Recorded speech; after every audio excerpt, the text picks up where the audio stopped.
آج ہم capital talk میں بات کر رہے ہیں کہ پاکستان کی ایک جو پازیٹیو سائیڈ ہے جو دنیا سے چھپی ہوئی ہے وہ یہ ہے کہ پاکستان میں بہت سے ایسے فلاحی ادارے کام کر رہے ہیں جن کو کہ ریاست کی طرف سے اتنی مدد نہیں ملتی، بلکہ پاکستان کے عوام خود ہی ان اداروں کو چلا رہے ہیں اپنی ڈونیشنز کے ذریعے، اور اب ریاست جو ہے یعنی حکومت ہے وہ بھی ان اداروں کے ساتھ تعاون کے لیے تیار نظر آتی ہے۔ تو یہ جو کام ریاست کا ہے، یہ غیر ریاستی فلاحی ادارے جو ہیں یہ کیسے سر انجام دے رہے ہیں، اسی پہ ہماری بات چیت چل رہی ہے۔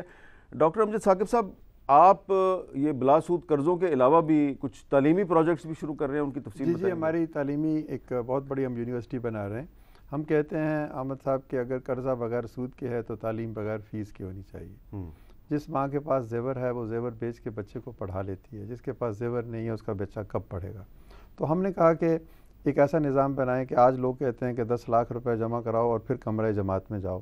ہم کہتے ہیں پہلے کمرہ جماعت میں جاؤ، 10 15 20 سال بعد جب کسی قابل ہو جاؤ گے تو اپنی فیس دے دینا۔ یہ بھی دراصل قرض حسن کی ایک صورت ہے کہ آج پڑھو اور 10 سال بعد اپنی فیس ادا کرو۔ تو اس حوالے سے ہم نے 4 انسٹیٹیوشنز بنائے ہیں، اور یہ نیشنل انسٹیٹیوشن ہیں۔ ریزیڈینشل یونیورسٹی بن رہی ہے جس میں 20% بچہ ہر صوبے سے آ رہا ہے۔ اس وقت ہمارے پاس تقریباً جو 1,500-2 ہزار بچے ہیں، اس میں سب صوبوں کے، گلگت بلتستان کے، قبائلی علاقہ جات کے، آزاد کشمیر کے بچے، تقریباً 70 اضلاع سے بچے آتے ہیں، 16 زبانیں بولتے ہیں، ہر مذہب سے ہیں۔ ہم کہتے ہیں کہ جو یونیورسٹی ہے یہ اس کو پاکستان کو مختصر کریں تو خوبص یونیورسٹی بنتی ہے، خوبص یونیورسٹی کو پھیلا دیں تو پورا پاکستان بن جاتا ہے۔ تو تصور یہاں پر بھی یہی ہے کہ اور یہ یونیورسٹی کہاں بن رہی ہے؟ یہ قصور میں ہم نے تقریباً 50 ایکڑ زمین پر، میں آپ کو دعوت دوں گا کہ آپ وہاں پر تشریف لے کے جائیں اور ان پورے پاکستان کے بچوں کے ساتھ بھی ایک پروگرام کریں کہ وہ کیا سوچتے ہیں۔ جب ہمارا ایک جو ڈارمیٹری ہے اس میں 4 بیڈز ہیں، ایک سندھ کا بچہ، ایک بلوچستان کا بچہ، ایک کے پی کا بچہ اور ایک پنجاب کا بچہ، اور ہر بچے کے لیے لازم ہے کہ وہ ایک دوسرے صوبے کی زبان بھی سیکھے۔ اچھا، تو یہ محبت اور ایک ہم آہنگی کا ایک فضا ہے وہاں۔ یہ بڑی اچھی بات ہے۔ تو یہ ان کی دیکھیں، اب وہ کہتے ہیں جی 78 اضلاع میں میرے دوست رہتے ہیں، میرے بھائی رہتے ہیں، پاکستان کا کوئی کونا ایسا نہیں ہے جہاں میرا جاننے والا نہیں ہے۔ تو یہ ایک بنیادی تصور ہے، اور ان بچوں سے فیس نہیں لی جاتی، کھانا پینا پہننا۔ ان کی سلیکشن کیسے ہوتی ہے؟ سلیکشن میں نے عرض کیا نا، سب سے پہلی تو یہ ہے کہ یہ پروونشل اور علاقائی کوٹا ہے، اس کے بعد ان کی میرٹ ہے کہ انہوں نے میٹرک میں یا ایف اے میں، اگر انڈر گریڈ پروگرام میں آ رہا ہے تو پھر ایف اے ورنہ میٹرک میں کتنے نمبر لیے۔ تیسرا ان کا استحقاق ہے کہ تقریباً 30 سے 40 ہزار روپے سے کم کی آمدنی ہونی چاہیے خاندان کی۔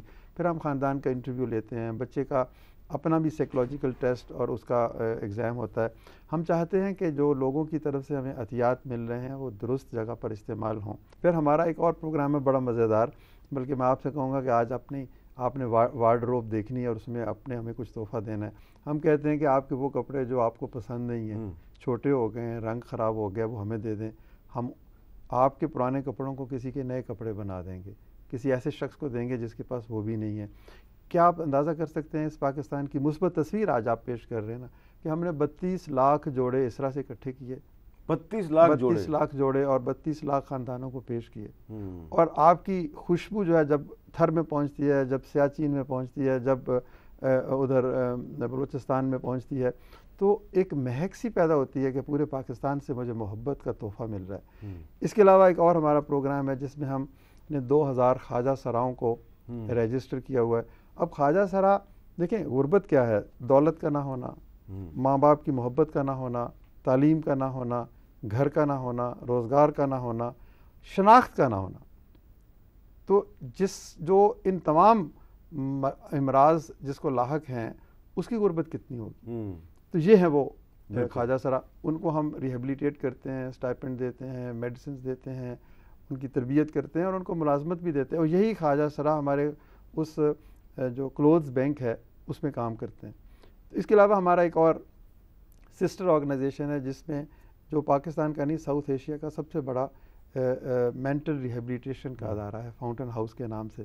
اس میں ہم تقریباً 500 انڈور پیشنٹس ہیں، یعنی یہ وہ لوگ ہیں حامد صاحب جن کو ان کے ماں باپ جو ہیں والدین عید کے روز بھی ملنے نہیں آتے، یعنی یہ وقت سے آگے نکل گئے ہیں، یہ اپنے آپ سے بے خبر لوگ ہیں، کوئی ان کی تیمارداری نہیں کرتا، کوئی ان کو علاج نہیں کرتا، اور ہم نے لاہور میں بنایا ہے، ایک سرگودا میں بنایا ہے، ایک شیخو پورہ میں بنایا. اب حال ہی میں ہم نے ملتان اور فیصل آباد میں بھی ہم ادارے کر رہے ہیں. ڈاکٹر صاحب میں آپ سے یہ جاننا چاہوں گا کہ آپ کا جو ایکسپیرینس ہے اس میں آپ کوئی واقعہ ہمیں بیان کریں گے، بے شک آپ کسی کا نام نہیں لینا چاہتے آپ نام نہ لیں، کہ لوگ پاکستانی جو ہیں پاکستان کے اندر پاکستان سے باہر کس طرح پیچھے رہ کے بغیر اپنی نمود و نمائش کے وہ لوگوں کی مدد کرتے ہیں، اور آپ کا پلیٹ فارم جو ہے وہ دراصل پاکستان کا ایک پازیٹیو امیج جو ہے وہ دنیا میں اجاگر کر رہا ہے. جی ہمارا سارا جو کانسیپٹ ہے وہ یہی ہے کہ چیریٹی پہ ہی ہاسپٹل چلتا ہے. تو یہ ہاسپٹل بنا بھی پاکستانی قوم کی سپورٹ کی وجہ سے، اسی سپورٹ سے یہ بڑے ہوئے، ایکسپینڈ ہوئے، اور ہمارا یقین ہے کہ یہی سپورٹ کنٹینیو کرتا رہے گا. کیونکہ آپ نے کہا کہ ہر سال پچھلے سال سے زیادہ آپ کو ڈونیشن ملتی ہے. اس کا مطلب ہے کہ ہر سال ٹرسٹ لیول بڑھ رہا ہے میرے خیال سے، کیونکہ ہر سال زیادہ لوگ ہیں جو ٹچ ہوئے ہیں ہاسپٹل سے.